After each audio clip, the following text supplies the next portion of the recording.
Buenos días, estudiantes. Buenas tardes para los que están viendo durante la tarde. Bueno, la clase del día martes consistía en reforzar los sistemas digestivos, sistema respiratorio, excretor y circulatorio.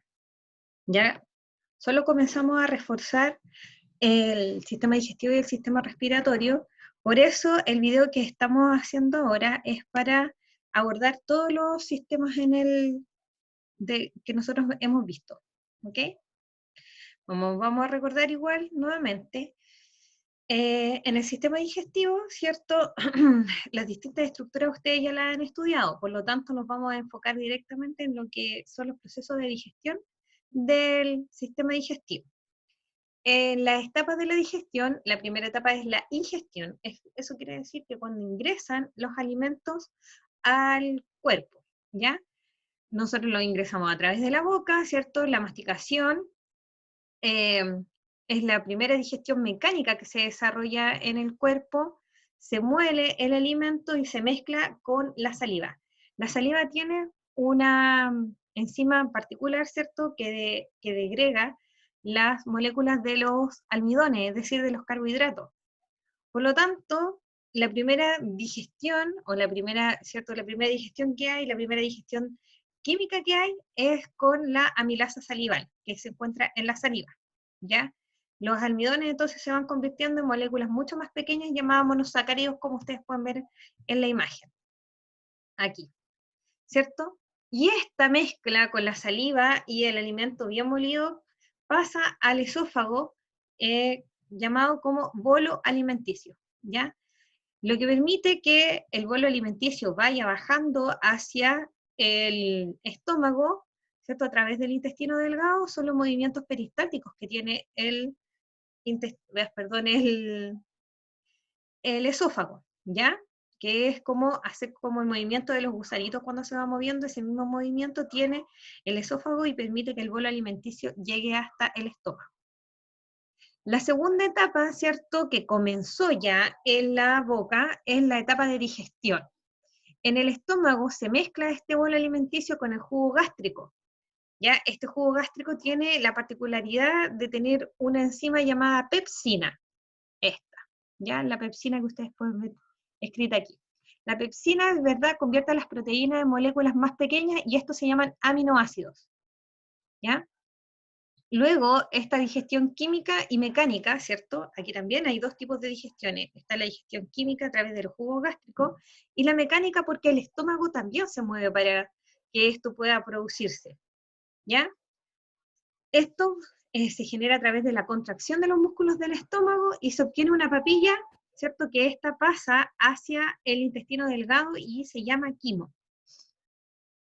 El intestino delgado, ¿verdad? La primera parte que se llama duodeno, las secreciones del páncreas y el hígado se juntan con este quimo, ¿ya? Y digieren gracias a las enzimas que son las carbohidrasas y las amilasas, ¿ya? Las carbohidrasas actúan sobre los carbohidratos, como dice ahí, y se convierten de nuevo en monosacáridos y lo que llamamos glucosa. Y la proteasa, ¿cierto?, actúa sobre las proteínas que que digieren aún más los aminoácidos. Y la lipasa actúa sobre los lípidos, ¿ya? Es aquí donde se desintegran mayormente los lípidos que nosotros hemos ingerido, son las grasas, ¿ya? Y dan origen entonces a los ácidos grasos y este resultado de esta mezcla, ¿cierto?, ya de los jugos pancreáticos, de la bilis, ¿cierto? Y de esta segregación de los nutrientes, dan origen al quilo. Y ese va avanzando por el intestino delgado para ser absorbido, ¿ya? Entonces, la tercera etapa de esta digestión es la absorción. En el intestino delgado, entonces, el quilo entra en contacto con estas vellosidades. Yo les contaba en clases que cuando nosotros comemos guatita es el intestino de una vaca, ¿ya? Esas mismas vellosidades nosotros las tenemos en el cuerpo, ¿cierto? Y las podemos ver que están completamente llenas de capilares. Esos capilares absorben entonces todo esto, aminoácidos, la glucosa, los ácidos grasos, las aguas y las sales minerales. ya que son necesarias para el metabolismo en el cuerpo, para que el metabolismo, ¿cierto?, es todos los procesos que desarrollan las células para que pueda funcionar nuestro cuerpo. Hay células especializadas, por lo tanto, cada una necesita distintos tipos de nutrientes, ¿ya? Y la última etapa es la etapa de la egestión, ¿ya? El proceso por el cual se elimina lo que no se ha digerido ni absorbido en el organismo. Este kilo, ¿cierto? O estos restos pasan hacia el intestino grueso, que este que está aquí, acá, ¿verdad? Y en el intestino grueso principalmente está la absorción de agua y de sales minerales que nosotros necesitamos también, ¿ya? Y se van formando las heces fecales que luego son excretadas de nuestro organismo. Aquí podemos ver una tabla de la digestión química de los carbohidratos, de las proteínas y de los lípidos, ¿cierto? Vemos que en la boca entonces está la amilasa salival, ¿verdad? Que actúa, ¿verdad? Sobre los carbohidratos, ¿ya? Aquí. Los va segregando, se dan cuenta que son una gran molécula primero, una macromolécula, y luego las va haciendo moléculas mucho más pequeñas, ¿ya? En el estómago, el jugo gástrico entonces actúa en las proteínas, en estas que están acá. También se ven aquí muy juntas, perdón, acá se ven muy juntitas, ¿cierto? Una gran molécula, y en el estómago se van segregando.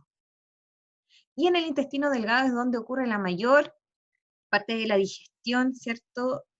Química, en donde actúa el bilis, el jugo pancreático y el jugo intestinal. Acá entonces se segregan más la glucosa, se ven, ¿verdad? Se encuentran los aminoácidos, ya no son proteínas, ¿ya? Son aminoácidos, y los ácidos grasos y glicerol, ¿verdad? Que son absorbidos por el intestino delgado, por las vellosidades del intestino delgado y por el sistema circulatorio repartido a todo el resto de las células que lo necesitan. Nosotros hablamos también del sistema respiratorio, ¿ya? También me voy a saltar todo el tema de la estructura del sistema respiratorio, porque ustedes ya lo conocen, ¿cierto?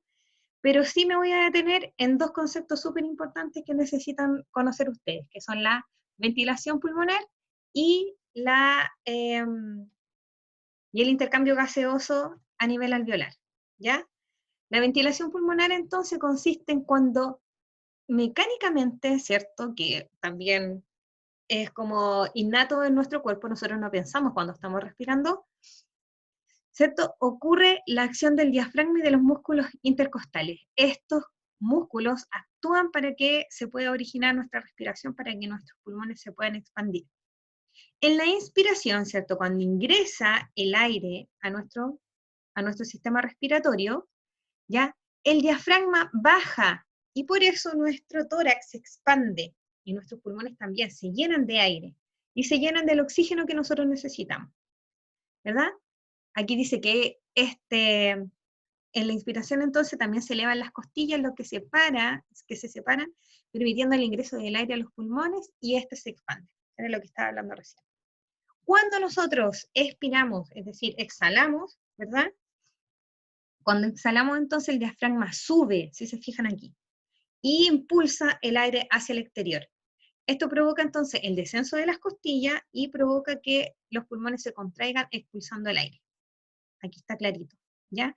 Entonces es súper importante que ustedes valoren el tema o la importancia, ¿cierto?, que tiene el diafragma en la respiración y los músculos intercostales. Gracias a estos músculos nosotros podemos expandir nuestro tórax y se pueden llenar nuestros pulmones de aire y, eh, y podemos respirar, por supuesto.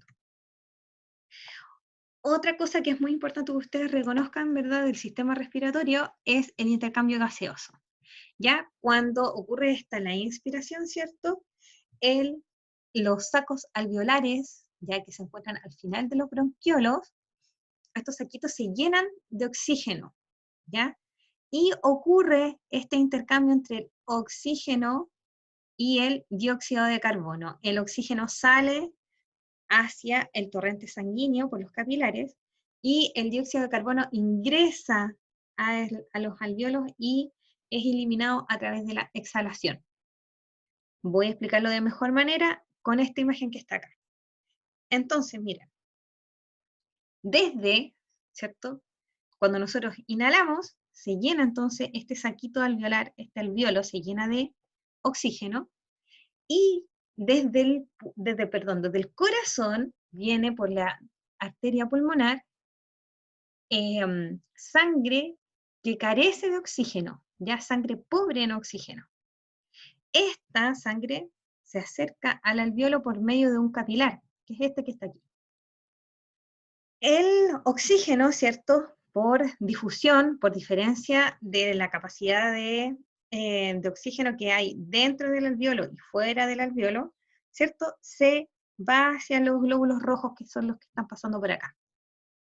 Y el dióxido de carbono que traen estos mismos glóbulos rojos que vienen desde la arteria pulmonar, ingresan también por diferencia de gas, ¿cierto? Ingresan al alveolo. Este CO2 entonces se elimina por la exhalación, pero el oxígeno continúa por la vena pulmonar hacia el corazón, que el corazón nos permitirá, ¿cierto?, llevarlo a todo el resto del cuerpo, la sangre con oxígeno, ¿ya? Entonces, en resumidas cuentas, el alveolo cumple una función principal porque limpia, ¿cierto?, estos, estos glóbulos rojos que van cargados de CO2, les ingresa el oxígeno y ellos pierden el dióxido de carbono. Y así estos glóbulos rojos pueden repartirse por todo el cuerpo gracias al corazón. ¿Ya?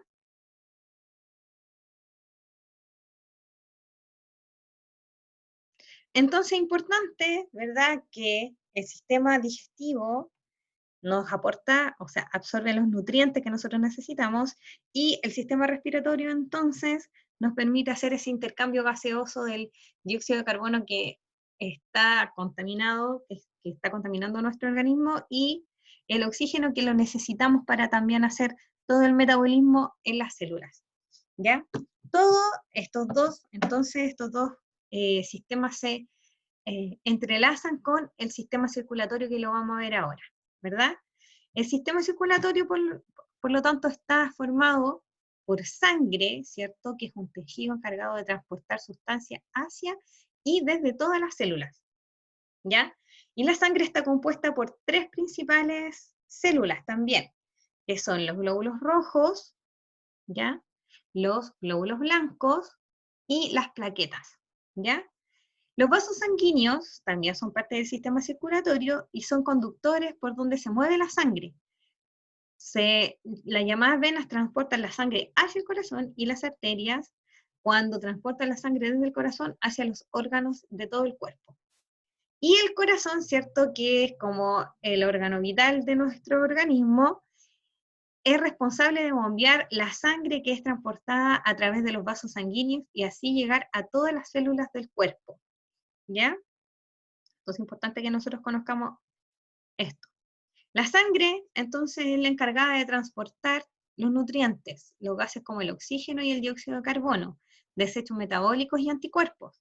Está compuesta por los glóbulos rojos, por los glóbulos blancos y plaquetas, y suspendido en el plasma. La parte líquida, entonces, que me faltó delante hablar, es el plasma. Los glóbulos rojos, entonces, transportan el oxígeno y el dióxido de carbono hacia y desde las células.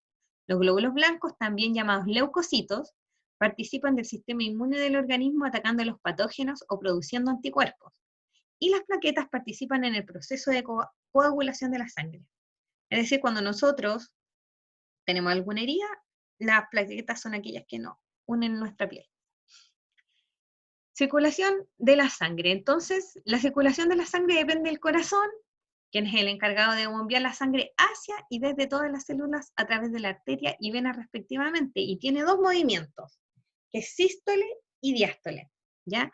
El corazón se comprime y deja que la sangre salga por la arteria aorta, y diástole, el corazón se relaja y llena de sangre que ingresa por las venas cava superior e inferior. Entonces, cuando el corazón se aprieta, o sea, como si ustedes empuñaran su mano, ¿cierto? Ahí está en sístole. ¿ya? Está absorbiendo, está trayendo toda la sangre, está empujando toda la sangre hacia el resto del cuerpo. Y cuando se relaja, cuando ustedes, por ejemplo, pueden abrir la mano, ¿ya? Ahí está ingresando toda la sangre. Entonces así va el corazón, con un ritmo, ¿ya? Abriendo y cerrando, abriendo y cerrando. Cuando abre, entonces ingresa la sangre al corazón. Cuando se cierra, está mandando la sangre a todos lados. Entonces sería diástole, sístole, sístole, ¿ya? Vemos entonces que el corazón se divide en 4 partes, ¿ya? 4 partes, ¿cierto? La aurícula derecha e izquierda, el ventrículo derecho e izquierdo. Ya están separadas entre aurícula y ventrículo de cada lado por unas válvulas. Aquí están estas válvulas, ¿ya? Por esas válvulas, que impiden el flujo sanguíneo hacia las aurículas. Cuando hay personas que tienen, ¿verdad?, reflujo en el corazón, eso tiene que ser operado, ¿ya? Es una falla en el organismo. Vemos entonces que el corazón se divide en estos 4, ¿verdad? Pero también está relacionada con distintas arterias y venas. Vemos que del ventrículo derecho, ¿verdad?, sale hacia los pulmones, fíjense, las arterias pulmonares, ¿ya? Ahí están. Sale sangre pobre en oxígeno, porque es en el pulmón en donde se va a oxigenar. Y vuelve esa sangre al corazón por las venas pulmonares. ¿Se fijan acá? ¿Ya? Entonces el corazón está súper relacionado con el pulmón. Y la sangre sale al resto del cuerpo por esta arteria, que es muy importante, la arteria aorta, y llega la sangre al corazón por las venas cavas. Ya está la vena cava superior y la vena cava inferior. Aquí vemos que a la aurícula derecha del corazón llega sangre pobre en oxígeno desde el cuerpo, por medio de las venas cavas. Aquí están, ¿cierto? Ahí llega sangre pobre en oxígeno. Y el movimiento sería en diástole.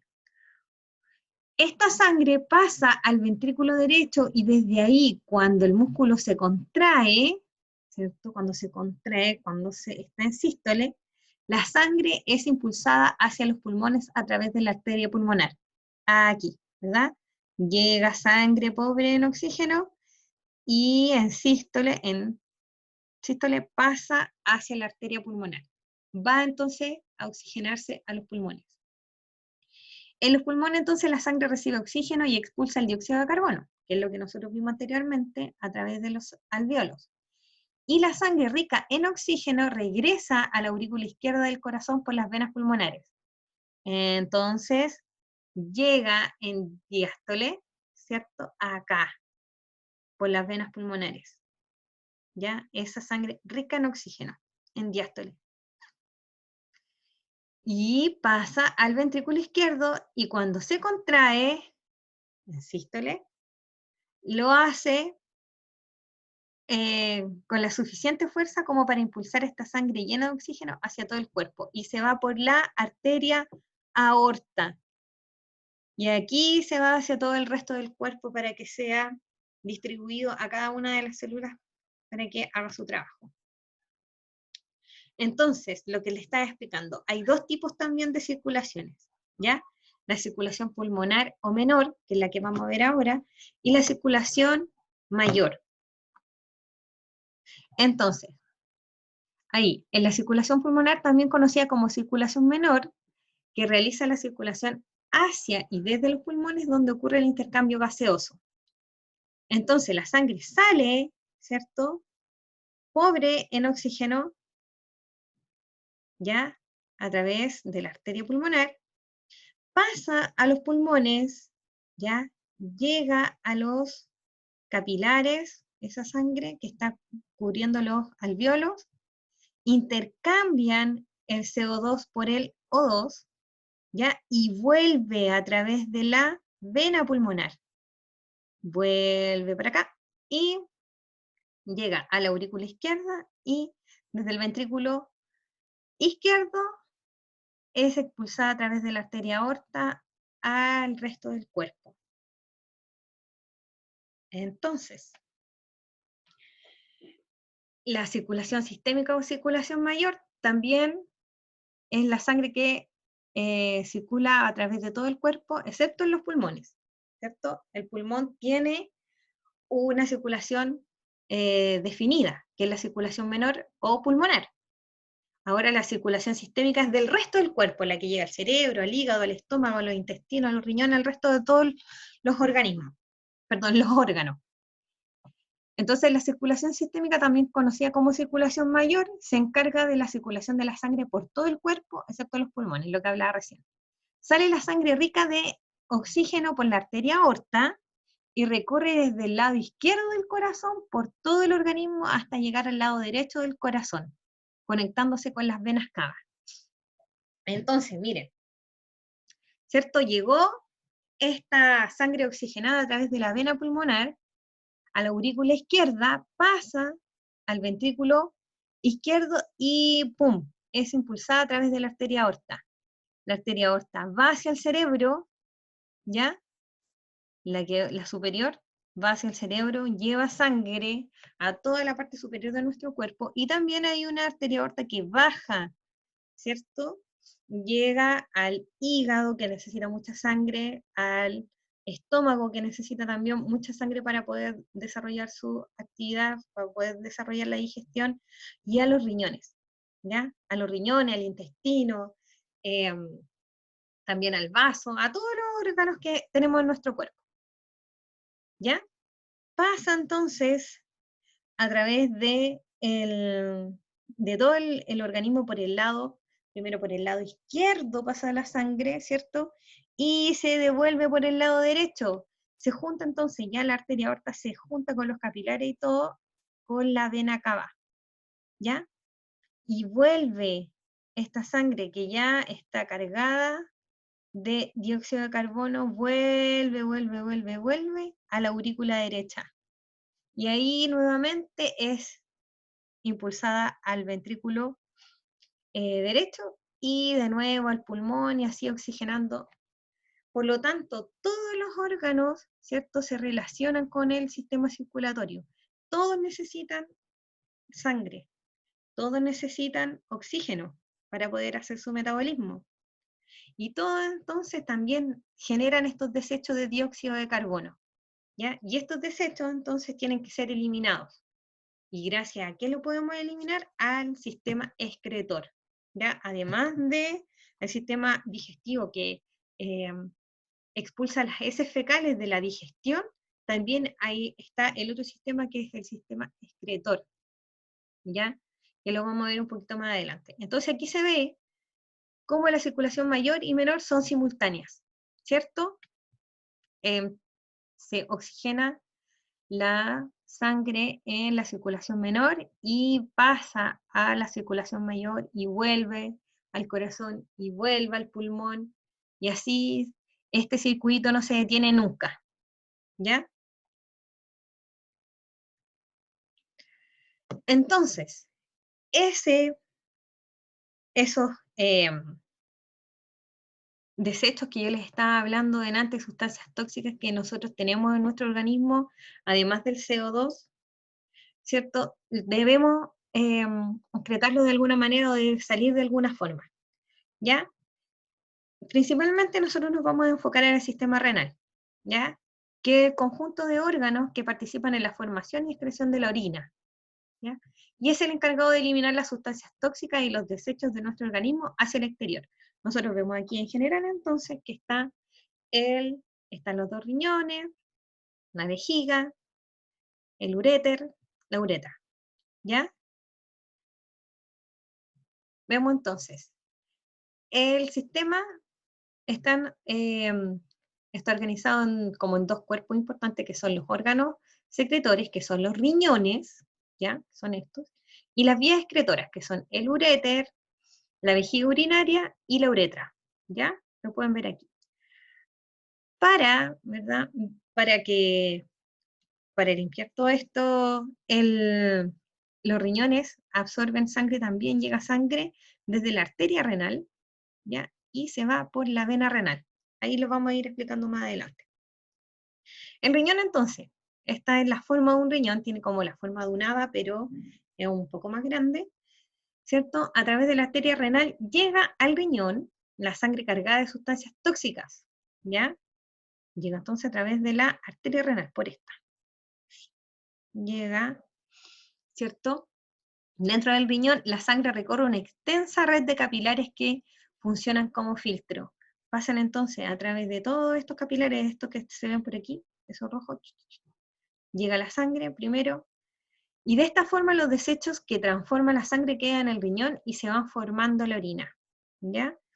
Vamos a ver cuál es la célula específica que produce la orina, y esa se llama nefrón, o nefrona, la dicen en otros países. Es la unidad funcional entonces del riñón y su principal función es filtrar la sangre para regular la cantidad de agua y sustancias solubles, reabsorbiendo lo necesario y excretando el resto como orina.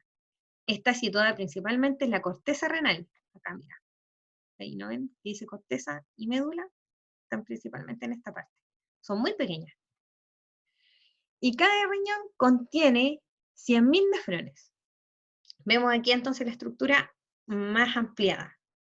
El nefrón entonces está compuesto por un glomérulo, con un túbulo proximal, la asa de Henle, un túbulo distal y se une al túbulo colector. Aquí está el nefrón, aquí está, esta imagen está en inglés, pero se entiende. ¿Ya? Llega entonces por la arteria renal, ¿cierto? Al riñón, se va hacia los capilares y llega la sangre a estos cositos, que son los nefrones. ¿Ya? Este es un nefrón. Más ampliado aún, ¿cierto? Está en la estructura del nefrón. Está entonces el glomérulo, ¿ya? Que aquí está el capilar que ingresa. Está el túbulo proximal, que es todo esto.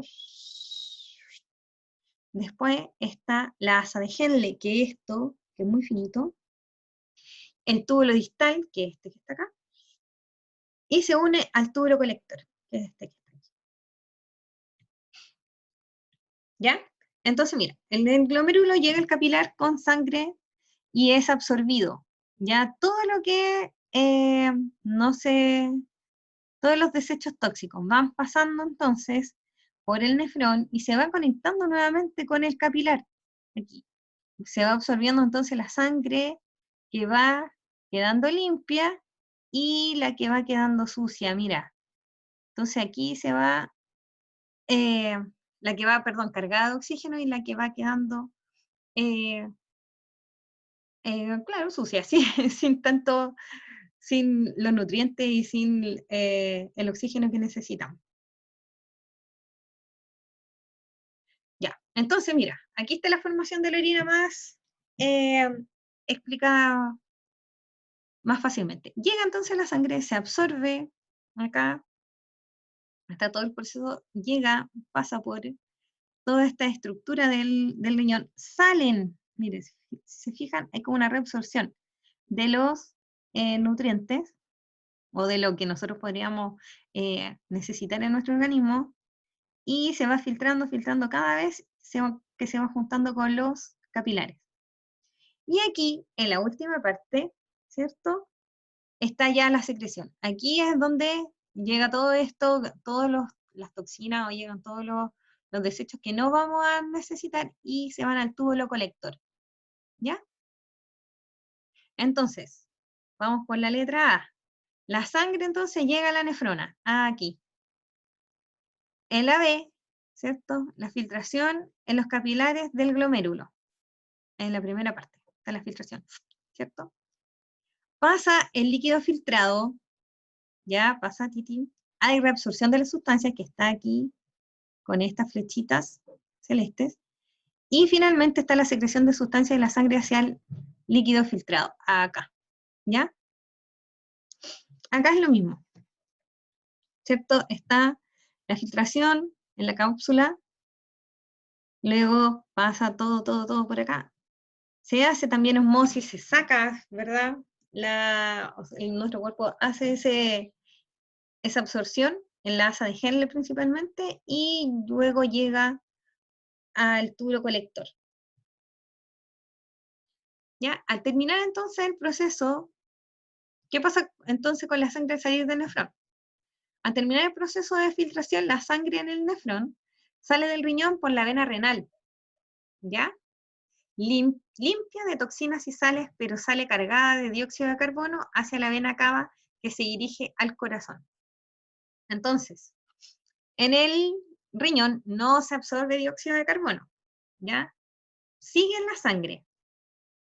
Entonces, esa sangre que fue filtrada en el riñón, se eliminaron toxinas y se eliminaron desechos que nosotros no necesitamos en el resto del cuerpo, pero continúa con dióxido de carbono. Por lo tanto, ya no va nuevamente a la arteria renal, sino que llega a la vena renal. Y esta vena se junta con la vena cava, que llega después al corazón. La orina que llega al tubo colector se conecta a los uréteres, ¿ya? Y la orina es almacenada en la vejiga, que es una bolsa elástica, que ustedes pueden ver aquí, que puede almacenar hasta 2 litros de orina, y para que la orina no salga continuamente, hay un músculo llamado esfínter que cierra la vejiga. Y ese esfínter está conectado principalmente con el sistema nervioso, ¿ya? Que cuando uno es pequeño, cuando aprende a no estar con pañales, ¿cierto? Es porque ya tiene este control del esfínter. Entonces, en resumidas cuentas, podemos ver que el sistema circulatorio, ¿cierto?, se conecta con todos los sistemas que nosotros tenemos, también con el sistema nervioso, ¿cierto? Todo está interconectado en nuestro organismo, por lo tanto, es principal, es importante, lo primero que tenemos que hacer en el día es cuidarlo. Cuidar nuestro organismo, cuidar que esté sano, ¿ya? Cuidar nuestro sistema digestivo, cuidar nuestro sistema respiratorio, cuidar nuestro sistema renal, ¿ya? Cuidar también nuestro sistema circulatorio, que ¿verdad?, nos permite que la sangre llegue a todas las partes de nuestro cuerpo. Ahora yo les tengo una pregunta, un desafío también para ustedes. ¿Qué creen ustedes que ocurre con las personas que están enfermas, hospitalizadas, ¿ya? Hospitalizadas por COVID-19? ¿Qué ocurre con su organismo? ¿Por qué funciona mal? ¿Por qué tienen que estar hospitalizadas? ¿Qué creen ustedes? Denme su opinión y lo comentamos en la clase que viene.